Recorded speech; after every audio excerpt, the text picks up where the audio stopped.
Hello, everyone, and welcome back to another episode. This one, as the title suggests, and as a little PSA just at the beginning here, this was from before sailing. But I finally was kind of like, you know what? I want to finish off these quests because I had a bunch of quests that I just hadn't done from the Varlamore expansion as well as the desert. So there was just a few things I hadn't done, just kind of kicking about. I've been nagging at Sash to get her quests done, and she kind of quite rightly pointed out that I still had a number of quests that I hadn't done. So you know what? I thought I will just crack through and do them. The first of those was scrambled. Very odd little quest, but I'm not gonna not gonna complain because some of these smaller quests are not awful. They're quite fun. I know that Jagex does put a lot of effort into these. I know most people like myself just either use the Quest Helper plugin, like you can see, and just spacebar all the way through all of the dialogue, so they never kind of understand what's going on. Cannot for the life of me really understand what was going on here, apart from the fact that it's based on Humpty Dumpty, and the fact that it gives you like a little pet essentially to put in your menagerie.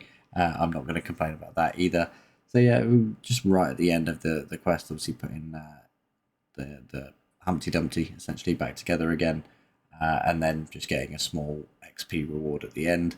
It's not the worst thing. They're very fun. The Volamore expansion's been, I think, a great thing, and especially for kind of new low level accounts.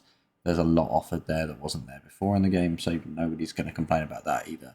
So there's some things I've got working on that I think Varlamore is playing a huge part in. So I'm not going to complain about that, but it's definitely something I need to spend some more time doing after doing some of these quests. Some of the new Slayer creature unlocks that I need to go and look at. Some of things like the Veil to go and get the fletching add-ons because again, even though having 99, they're cool things to have.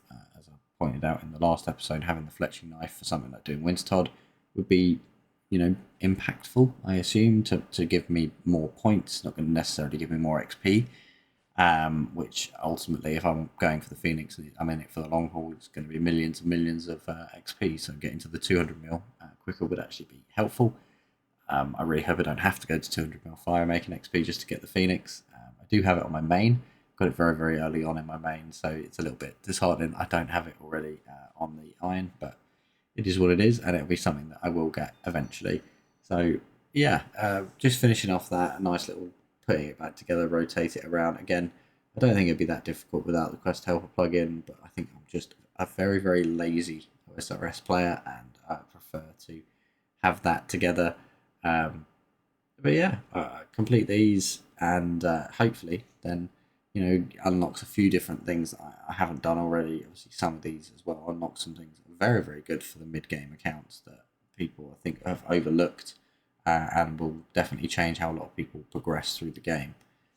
But as I said, small Quest completion, you completed. get your little bit of construction, cooking, smithing, which again is going to lead really good for doing things like the early sailing. So I would highly recommend that.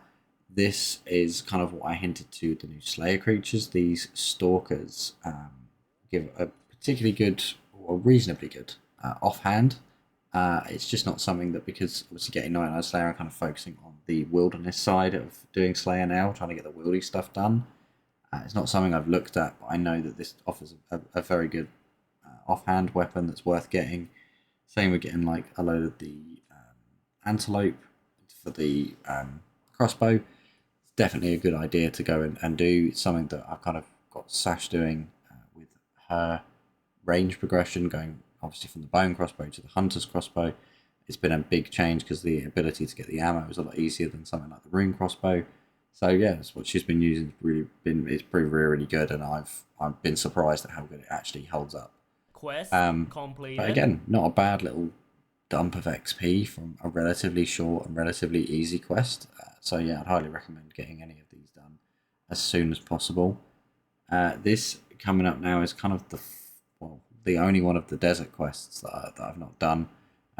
Again, it was mainly because I wanted to try and finish the collection log, trying to get the helm, because I've got obviously the zombie axe, so I wanted to go and be able to fight and burst the other zombies, I think they are, to get the helm, because that's going to give me a better crush helm for doing wilderness, so being able to go and kill the worldy bosses, especially Vetion, because he's going to obviously. I'm currently been using the Dwarven helmet, and that's a reasonably expensive item to get back from Purdue every single time. So it'd be helpful to kind of have the different type of helm to take out the zombie helm, because it obviously gives the best crush bonus of any helm. So I'm not going to complain. Well, other than maybe the Inquisitor.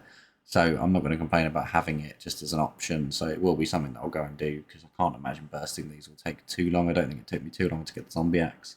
So it will be something in the future that I go and do, just so that I can then go and kill Vetion a little bit easier. It might wait until I've got a skeleton task or something like that. I'm still currently working on a bear task at the moment.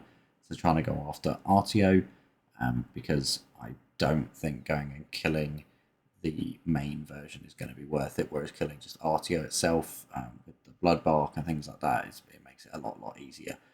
Being able to kind of just stand and tank the damage and heal through it. So that's kind of been my main thing. But yeah, again, Wildy Slayer still, even though I'm not really risking anything, it's taken me a long time to just get through one task. But yeah, I will hopefully have an update on that soon enough and be getting some spare D-picks or something at least to pass on to other Quest people. completed. Considering I didn't find that quest particularly challenging, might just be because of my levels and my gear and things like that. But some sizable XP rewards, so I think Jagex has done a really good thing with rebalancing kind of quest rewards and giving for these Grandmaster or Master quests a lot better rewards. So I think it's worth doing them, especially if you haven't even claimed the backdated increased XP. They're definitely something that I would consider doing. The end fight of this one, I think this is. I think I had to do a couple of attempts because I wasn't really paying too much attention, and surprisingly, it does actually deal quite a lot of damage. And could be reasonably challenging if you didn't have the items to do it. Or obviously, you can see me there. I'm in full crystal, so I imagine if you're just using normal equipment or lower end equipment, it could be something that would be quite challenging. As you see there, the Prince is carrying the new latest thing that I think is going to be a big thing for a lot of medium mid-range accounts. The Arcan Blade, I believe it's equivalent, if not slightly better than a Rune Scimitar, is much easier to come by, because obviously all you have to do is just do this quest and then you get it essentially for free. So I would highly recommend kind of going down the Varlamore path for any new account, because again you have all the different methods for, say, thieving with the wealthy citizens. You have the Hunters Guild. You have a bunch of shops that give you items that you can buy that would have been really helpful when I was kind of at a bit of a lower level. So I would highly recommend doing it, especially getting to this point. I mean, I know most people are still going to do the waterfall quest and things like that at first, but then you're going to be able to wield something like this straight away that is just going to be that much better than going and getting a rune simi.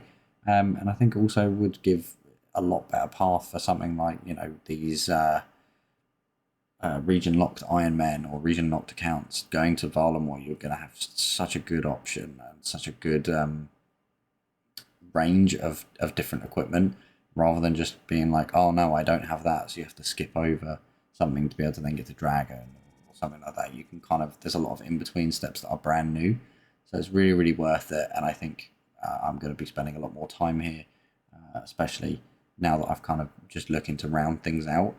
It's going to be a lot of a time I can put into exploring these new areas that maybe I've neglected because I was just trying to push out getting max or trying to do them different methods that not many people do. I think I'm going to backtrack a little bit and go back and try and do some of these things, because my aim was to try and max before sailing came out. It's obviously not been the case. I did try quite hard to push myself, but it just wasn't happening. So I'm going to just take a little bit of Quest time and go completed. back and try and do some of these things that I probably should have done quite a long time ago, but just never did and put them off for quite a long time. So like these quests, they've been out for quite a while, and it's taken me this long to get round to them. But yeah, it meant that I did reobtain my quest cape, albeit for not very long. But yeah, I did do it. So feels good to get it done. It felt good to look at it and not see quests needing to be done. As like a little bonus to myself, the last thing I had to do was I had to finish off the barbarian training because I'd not done that. I actually thought I'd done that a long time ago. So I think the last thing I had to do was just learn how to plant things without a dibber, which, I really thought I'd done that before now. But yeah, I did that, finished it off, and that meant that now my quest log, at least for a little while, had nothing. So I was really pleased with that, and it did kind of push me to be like, oh yeah, when the new stuff comes out, I'll go and do it straight away. But I've fallen back into old habits, maybe bad habits, and waiting just for quest helper to unlock. Because the amount of time I saw people, on day of release especially, as you can see here, lots of people waiting to do sailing, see people trying to puzzle it out and do the quests. And I was like, you know what? I don't want to do that as much as they probably aren't that difficult to get into the skill and do anything. I'm just going to wait a little while. So I'm kind of doing some of those other things I've skipped over before I get really invested into doing sailing.